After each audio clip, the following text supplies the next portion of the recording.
Thanks, everybody. Welcome to Build. I'm your host, Ricky Camilleri, and our next guests are the director and stars of the new film, The Kill Team, which tells a fictionalized account of the true story of an Afghanistan stationed platoon that took it upon themselves to kill Afghani civilians in cold blood. Alexander Skarsgård plays the cold and calculating commander, and Nat Wolff is the conflicted soldier under him, trying to do what's right while fearing for his life. Let's take a look at The Kill Team. Everybody, please welcome Nat Wolff, Alexander Skarsgård, and writer-director Dan Krauss. Guys, thank you so much for being here.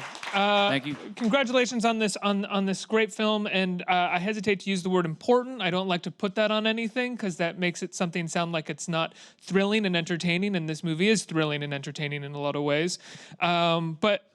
You made a documentary. It was initially an article by Mark Bowl, right, in Rolling Stone, and then you worked with him or worked with people on the documentary about it, correct?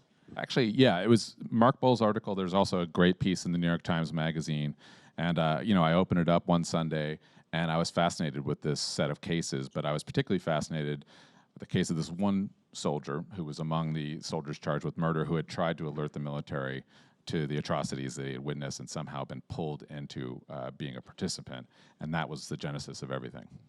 How do you adapt a documentary into a film like this? Obviously, you have to fictionalize some of it. You had to change the names. So what happened there? Why did you have to fictionalize it? Is that to sort of create a grander narrative or to sort of recontextualize it a little bit?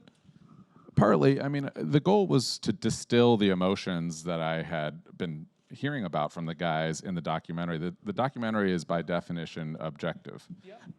And this was an exercise in subjective storytelling. And so what I wanted to accomplish in the movie was taking all the emotions that I had experienced and heard about from the guys in the documentary and find a way to dramatize that and to create an experience for the audience where they themselves are forced to make the same in their minds, make the same kind of harrowing decisions these soldiers faced, and have that be more experiential. Is that subjective element sort of, are you referring to like a moment in the film where Alexander says, I have a family. I'm not a bad guy, I have a family. And then we have another soldier at one point says, they're saying I'm a murderer. Can you believe that? I'm not a murderer. Is that what you mean in terms of putting that audience in that place? Yes, in part. I mean, that's one thing I love about these characters, and something that was directly inspired by my conversations with the guys in the documentary was these were very dimensional human beings that I think it was important for all of us not to judge these characters and to allow them to be complex and contradict themselves in ways that were surprising, but also very deeply human. So the fact that Deeks is a doting father, I think, is crucial to who he is. It's so interesting. As soon as someone says to me, I'm a family man, I'm a father, in reference to other things that they're doing, I think, oh, that person's evil. Because they can only see within their small world. They can only connect humanely to the people in their very limited, small world. Yeah. That was a moment for me where I was like, oh, that guy's really evil. Because he has a child. Can you talk about, because I mean, for you as an actor in that moment, that is you trying to portray a piece of his humanity and a piece of the fact that he does think that he's doing the right thing in a lot of ways. Yeah, Deeks obviously believes in what he's doing, and he has the rules of engagement are you have to modify those occasionally when you're out in the field. In his opinion, it was important, like Dan said, to not play the archetypical villain. And what I found interesting about the story is the seductive element, the fact that it's not only through intimidation he gets the young soldiers to do what he wants, but it's more by seduction. He's almost a cult leader. He's a cult leader, and they look up to him tremendously because he has experience. He's been out there, and it's an exercise in conformity and in when you surrender your own morality to someone in a position of authority, which I find fascinating, and we often do that. It takes a lot of courage to step up to someone in a position of authority and say, like, what you're doing is not right. Especially within the military. Especially because everything is obviously heightened out there. Yeah. And it's a brotherhood. you're out there in the field with these guys, and you're sacrificing your life to save your brothers. So to go against that is very, very difficult and dangerous, obviously. But I was more fascinated by, again, the seductive element of it, and how he, as a puppeteer, plays these young soldiers against each other. And it's a courtship in a way. How he, in a very intelligent way, wins them over. And if something isn't quite working with one soldier, he will put his attention on another soldier and start courting him, and then that will create jealousy, because they all feel, again, because they look up to him so much, that when he talks to them, or when he is giving them any attention, just a look means the world, because it's their hero. I think it's easy to kind of surrender. That's how I feel when you give me a look. There it is. There it is. Well, I think it's easy to kind of forget your own morality or your own moral compass when you're You have that kind of power. enchanted in a way. Yeah. Oh, when you're one of the soldiers, that's When you're enchanted. one of the soldiers. But I think even for Deeks as well, I think it's hard to hold on to your moral compass when you are faced with that kind of power, and that that people are following you and they'll do whatever you want. Absolutely. Absolutely. And he is on this base. He feels like God. He can, he can move with impunity and do whatever he wants. And ultimately, he feels that he's obviously doing the right thing. He is protecting his men, and everyone outside of the perimeter are enemies. Do you feel like, well, I'll get back to that in a second, but Nat, talk about your character. He is, for all intents and purposes, the whistleblower here. But at the same time, you're riding this fine line between wanting to blow the whistle and attempting to, and also wanting to fit in, and also fearing for your life when it comes to your platoon mates. Yeah, I think when I saw Dan's documentary, which doesn't cover the same ground that the movie covers, because Dan got in there after the events had taken place, and so the documentary takes place. It's a lot about the court, right before they go to court and trial and stuff. But you see Adam, who my character is based off, coming into the room, and he's shell shocked and shaking, and has like acne, the way a senior in high school has acne, and there was something about seeing how young and innocent he looked, that was painful, and you realized that growing up, the way that I looked at people who served as sort of like real men, and then you Kids. And they're kids, and you realize, like, when you actually that I still feel like a kid. I'm 24, and they're all 18, when they're going in there. So it's an incredible amount of responsibility that they're given, and you can empathize with that feeling of the need to be part of a group, and not wanting to stick your neck out, and what I think and what I think, like Andrew in the movie, who is a fictionalized version of Adam, but is very is based on him, is trying his best to stick his neck out, but you see how telling the truth can be harder than it seems. And I think it's easy, it's like with all these different areas in life, it's easy to think that you would act a certain way, and then when push comes to shove, it's hard to know what you'd actually do. Yeah, I mean, anybody who ever says, like, oh, if authority told me to do that, I would tell them to go to hell. It's like you have no idea what you would do when you're in the presence of a cop or a boss or anything like that. And in this case, he probably would, or he might be dead. Right. Yeah, because they're essentially threatening his life and toying with him. Yeah. We talk a lot about whistleblowers lately, but I think one of the things that you dramatize well, without even having to go through the chain of command too much, and it's something that we saw recently, is that it's incredibly hard to blow the whistle within the confines of the military. That the military, as much as it wants to say it's set up to be able to do that, it's really not in a lot of ways. Yeah, I mean, what we see in the film and what happened in real life is that the minute that you report something like this, you risk the chance of that information filtering back down to your leadership. And in this. Like someone getting an email that's like, "Hey, we're hearing that you're doing this. That's right. Knock it off." Exactly. And so I think, Briggman's biggest fear is that Deeks is going to find out what he's up to. And that informs all his decision making. That's the pressure that's weighing down on him throughout this whole movie, is what if the other guys find out? And actually the movie is built much like a crime syndicate. It's I read a lot of mob movies and watched mob movies and the writing and the screenplay, because this is, in some ways, it's the creation of a mafia. Well, the whole reason why that first rat is pulled in and then gets the shit kicked out of him for something such a small thing that he told on is to show everybody else what will happen to them if they say anything to anyone above them. Yeah, it's all about loyalty and disloyalty, right? And so Deeks is carefully testing each of the guys in his unit to see who he can count on and who he can't. And when Briggman fails to pass a test, he's cast to the side. And when another soldier passes the test, he's brought in closer. And that's how Deeks plays them against each other and organizes. When Briggman hits the guy in the head with the gun, it's the first time that the other, one of his buddies is giving him a handshake like he's worth something, Right, there's that sort of slow pull in. It's like, start him here. Okay, now we're going to bring him to this place where he can't come back from. Right, and it's also by leaving them out in the cold for a while, if they do something that Deeks doesn't agree with, or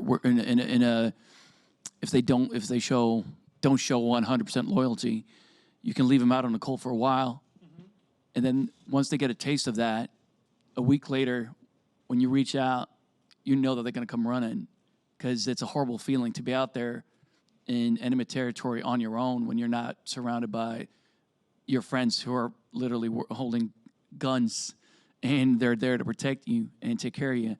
So I think Deeks is obviously very aware of that. So just by pushing someone out for a little bit, leaving them out in the cold, it's way easier than to get them to conform and be part of the group again. Deeks is kind of like the director of a movie here, just like leaving his actors out when he doesn't easy. pulling them back in. Yeah. Let's not go that far. Alexander, Dan is a lot like Deeks. Yeah. On day one, that was like, "Do I have your loyalty, Alexander?" He was like, damn, this is. He was like, Alex, come in. We found a Go rat. punch the crafty guy in the face. I'm sure you've gotten this question recently. But a number of your recent roles have been variants of a psycho. I think. What are you asking? If the shoe fit. No, I'm not. You seem like a very nice man. I'm not asking if you're psychotic. I'm wondering where do you think that comes from? Maybe do you think someone saw you in one role and you're seen as being able to play this role? I think they are different versions, and I don't think you are playing the same role. I think of the person that you played in Saulnier's film, the last film that I think you came Hold here the Dark. Hold Yeah. the Dark. Yeah. It's a completely different kind of psycho, for lack of a he's better word. much more of a lone wolf on his own. Literally. Yeah, on his own mission. He's not a mastermind manipulator like Deeks. I think I gravitate towards conflicted and troubled characters, and I'm intrigued by the darkness within characters, and I often find those the most juicy, most interesting roles. But like you said, obviously you want to find something new and different in each and every one of them. But I try to balance it and not go down the rabbit hole on each and every movie and do something lighter here and there. But yeah, I think it's. I thought about it after this, that I was like, oh, it might be time to do a rom-com musical or something now, because it's been a lot of death and destruction lately. It'd be crazy to do a rom-com musical of the Kill Team. I don't think that would work so well, but On Broadway, yeah. Well, yeah, even the last comedy that I feel like you did, and I could be wrong here. Was called This Is War, excuse me, or the That was with War, Michael War on Pena? Everyone was a couple War years on ago. Everyone, excuse me. Yeah, Yeah. sorry. I mean, and even that, That it is was like a also really dark comedy. It is. Yeah. And then the long shot. You were awesome in the long shot. Long Shot was not, I didn't kill anyone there. I did a little thing on Becoming a God in Central Florida. Right. That was also quite light. And then I did Kong versus Godzilla this past winter. Played a pretty nice guy, actually. Pretty good. A geologist who's quite friendly and like. But we are about to Not work tough. together, and he's actually playing the devil in the stand. Yeah. So, not as nice. He's got some redeeming qualities. A lot was made of your casting in that because your brothers in it, and people are saying that the Skarsgårds are becoming the sort of Stephen King's go-to actors. What do you think about that? Was it just happenstance, coincidence that? It was just such an incredible character that when I read it and I couldn't. It is very dark, but just also like just deliciously dark. It's a wonderful character to play. It's fun to do bad things in movies. It kind of is. Yeah.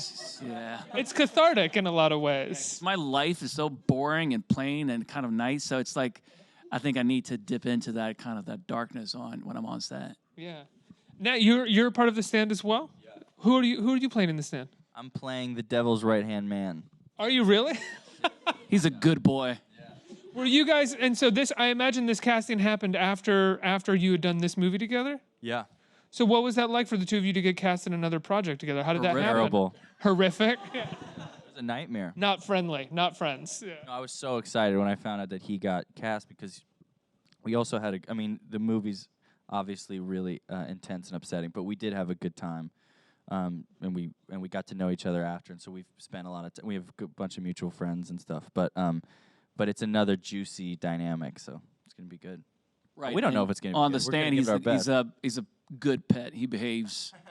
He doesn't try to blow the whistle, so that's it's nice. Yeah, I'm more bad. It's like we're two baddies. I love the scene. I don't want to spoil anything, but I love the scene near the end of the film with the two of you in the back of the truck or of the Jeep, and you're trying to communicate him that you can take care of this, that you know the chain of command and you know how to get around this, and it's unclear whether or not he's on the same side as you. How did the two of you work on a scene like that together? Because you basically say nothing in the scene, and you just keep coming at him and coming at him and coming at him. It was a really difficult scene because it's so important. Yeah. It's so crucial. It's the only. It was very. Deeks is in control throughout the movie, and I felt that it was crucial to have a moment where he unravels and where you feel that Deeks is coming apart and where he's not in control. And even though he says he is and he's got a plan, you need to feel the armor. It's starting to crack there, and he's unraveling, and he's pathetic and vulnerable and lost. And I thought it was important that we have a moment where the audience and Briggman, when they see this, and it was a really tough scene. It was a tough scene to shoot and to write, to work on, to find the right tone of it. We didn't want the kind of situation where you showed up and you had it written, and then you guys started playing around and figuring out. Well, we worked on it quite a bit before because it was important that it wasn't sentimental or we pushed it too hard or so it felt contrived. We had to stay within the perimeters of these characters, but push it a bit again and to discover a new side. And So it didn't become a movie moment. Right. Well, I love that the furthest it goes is just a quick sort of jump. Yeah, it was important that it wasn't going to be a big dramatic, cathartic end or like it. We spent a lot of time calibrating that. I mean, even on the day. Yeah. And then in post, just how much we want him to unravel without, losing who he is as a character, without losing that kind of veneer that he keeps through the movie, but just enough so that you sense that maybe he is feeling the first pangs of fear. We wanted some sense of, vindication or victory for Briggman's character without pushing it into the idea of he's won and we're wrapping this up in a nice little bow, but enough that you can feel like the power dynamic has shifted a little from one character to the other, just a little. Do you ever hesitate on something like that as a filmmaker and as a storyteller? Because that idea that you're talking about, this big movie moment and denying this big movie moment, we have grown up with those big movie moments, and there is an intrinsic part of us that feels like I think that's how narrative has to be and that's how movies have to end. And if you have an aesthetic idea that you're going to deny that moment from your viewers, I'm wondering if there's any hesitation on your linear part. How far do you go? How much do you take away? How much do you add? What's going to be satisfying? Well, we have a duty to engage and entertain, but I don't think that means we have a duty to insult the audience's intelligence. And I think we were all very committed to making a movie that was as complicated and as subtle as the real life story that inspired it. And, you know, we were very clear that the ending of this movie could not be neat and tidy, and that there needed to be loose ends. It needed to reflect the kind of mix of guilt and innocence that Briggman felt as a character, and also, you know, the kind of conflicting and contradictory principles that Deeks espouses. You know, he's a guy who, in some ways, you respect him most of all because he's so adherent to his own values, his own beliefs, more than anyone else. He knows exactly what he wants, and he's willing to do anything to defend it. Briggman, on the other hand, is someone who is unsure. He's, you know, spends the whole movie kind of vacillating between different choices and different sets of priorities, and so we wanted to keep that intact through the movie and not let it end on a more simplistic or one-dimensional note. Right, with Nat being like, I'm going to take you down. That's right. You're going down. Yeah. Exactly. And these guys, you know, I mean, to their credit, we had a great collaboration on set, and, you know, they're allergic to those kind of, you know, one note big movie moments, and we all kept each other in check. How do you do? I mean, you just talked about doing Kong versus Godzilla, and both of you have done big movies that require big movie moments. How do you, if you are allergic to that when it comes to a project like this, how do you get yourself in the space to be able to do that when you're in those big movie moments? I love it. I love going from something like this to Kong Godzilla. You know, it's at the end of the day, I am responsible for my characters. So no matter the scope of the movie or the tone of the movie, the genre, I need to believe in this guy and be curious and fascinated by him. And I try to make sure that whether it's a small indie movie or a big studio movie, that I only work with people that are curious and will let me explore my character and who are open to that collaboration. And who will let me take control of the character. And Adam Wingard and the guys at Legendary who produced Kong Godzilla with Warner Brothers are just awesome people. And they're like Wingard. And yeah, he's a great guy. Yeah. You work with Adam. He's lovely. Death Note, right? Yeah. And when they reached out, they wanted me to come on board and to kind of shape the character. And then it's just exciting because then you know the parameters are different and the structure is very different and the challenges are very different. And to try to make that come to life and to life and find something interesting and fascinating in a character in that universe is equally exciting as this to me. Is it a difference for you as well? I mean, think about something like Death Note versus something like this. Death Note is it's a lot of fun, but it's definitely a different kind of communication that you have to give to the audience. It's heavily seated within a genre, even though it's playing with it. Yeah, I mean, one of the things that's great about doing a movie like Kill Team is that nobody's the pressure is only to make it as good as it can be on its artistic merits. And one of the things that can be hard with doing a bigger movie is that if they're spending a lot of money, you know, there is sometimes it does mean that there's going to be a lot more eyes on, you know, why are you talking that way, or why are you wearing your shirt like that, or you know why, you know, because there's a lot more at stake, you know, in terms of financially. And then also, if you're doing things based on famous source material, like Death Note, or like you know, like the John Green movies that I was in, you know, there's a responsibility to do right by the fan base, and that has its own challenges, and also can be, I mean, but then you have a built-in fan base that is so passionate about the project that it can also be inspiring. But what's great about a movie like this is it really is just fully an artistic endeavor and about making the best, you know, the best movie you can make. And I think, even in the slight thing of changing the names of the real people, there was a certain freedom to say, okay, let's do our version of this story. You know, it's not a documentary; it's a movie. And but in a weird way, also acting. Sometimes it can be, like you said, fun to do those big movie moments. Where sometimes a part like this, like for me, this is one of the most challenging parts I think I've had to play, because there's so much I want. You know, there's so much I'm so much more of an expressive person than my character.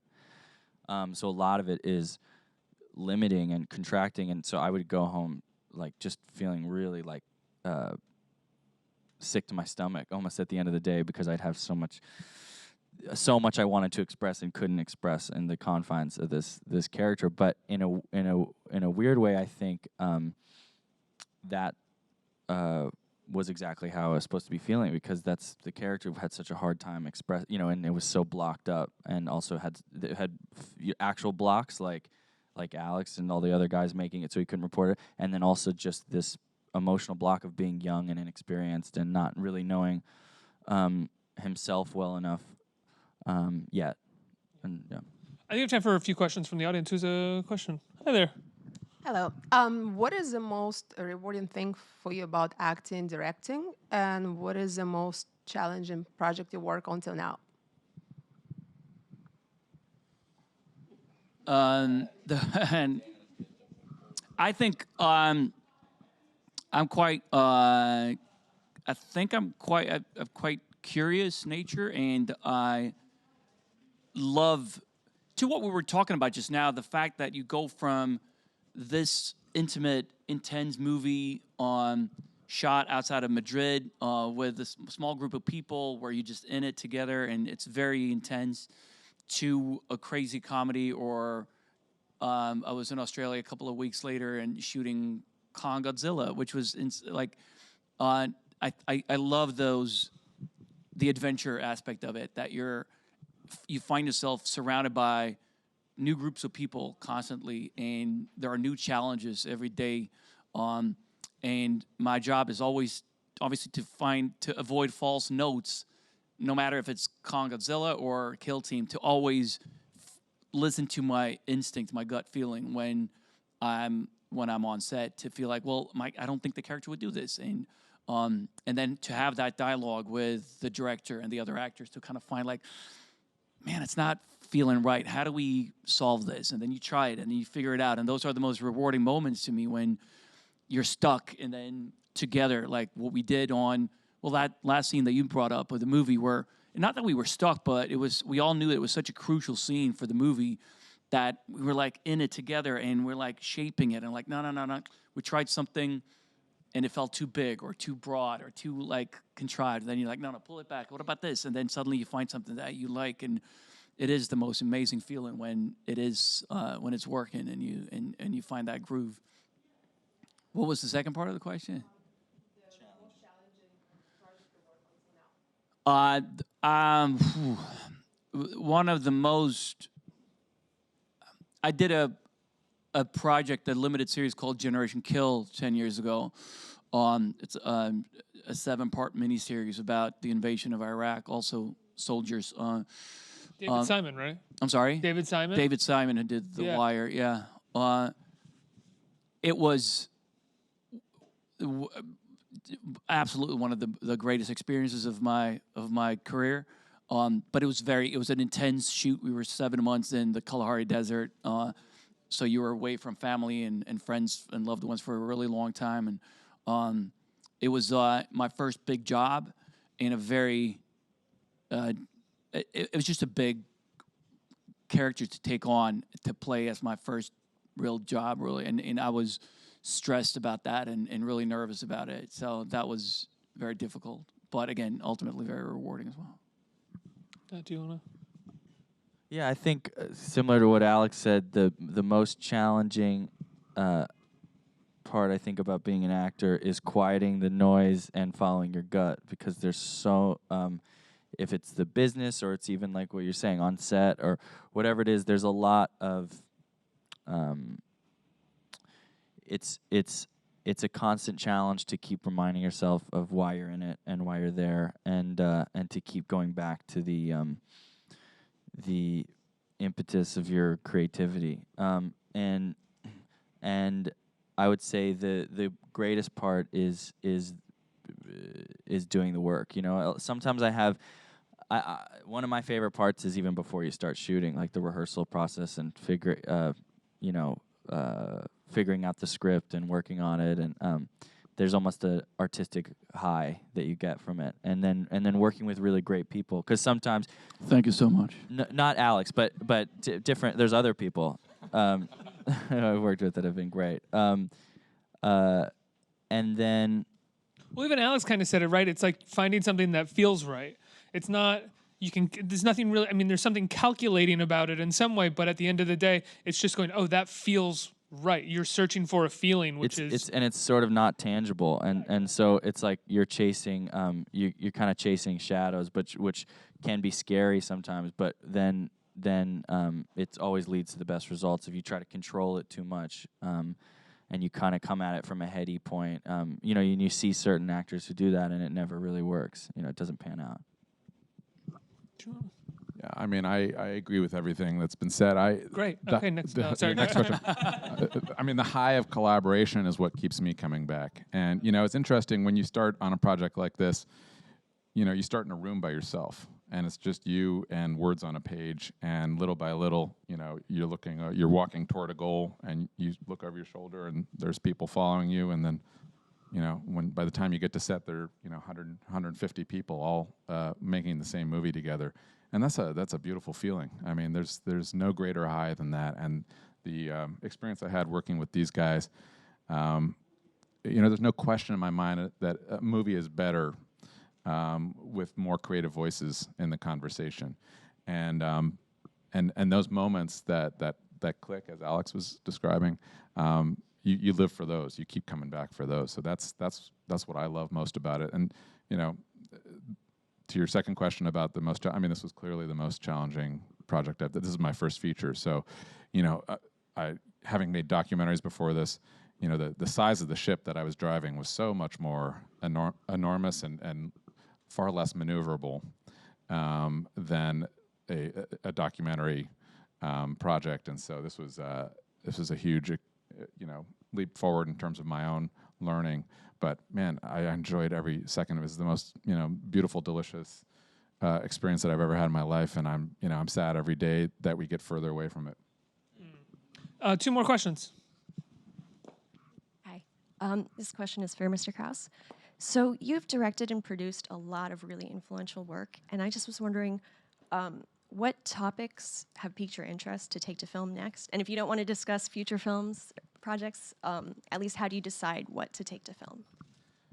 I suppose it's very much like how actors decide on their next project. It's very instinctive. If something captures my heart and also my head, then I want to know more about it. Then it feels like something that I want to spend, because you have to remember these, especially when you're directing a project, it can be 3, 4, 5 years of my life. I mean, Kill Team, for example, started after reading a news article in 2011. 2012. No, it's 2011. So that's, you know, I've spent 7 years of my life, 8 years of my life, getting better at math, in pursuit of a deeper understanding of this one story and understanding its universality. So you have to be that in love, that obsessed, that committed to an idea to devote that much of your I mean, I started this project 2 kids ago, you know, and so you can't do this as a dilettante. You really have to. It has to be every day of your life, and that's how I choose my projects. A lot of my projects have to do with questions about morality and ethics. Good time to be making projects then. Yeah, you know, I hear there's stuff happening. And as far as next projects, you know, I'm sort of straddling documentary and fiction worlds. I'm attached to both a fiction feature and a documentary. So I hope to, and you know, they're both. It's interesting, you know, fiction films and documentaries each, you know, have the same goal, which is to find some degree of truth. and they come at it from different ways, but the end goal is the same, and you use pictures to do it, and it's a beautiful thing, and I can't wait to do more of it. One more. Hi guys. I wanted to know, what do you guys do to prepare to dive into very heavy roles like this one? And what was your most difficult scene? I know you guys like touched on it earlier, so can you just tell me a little more about it?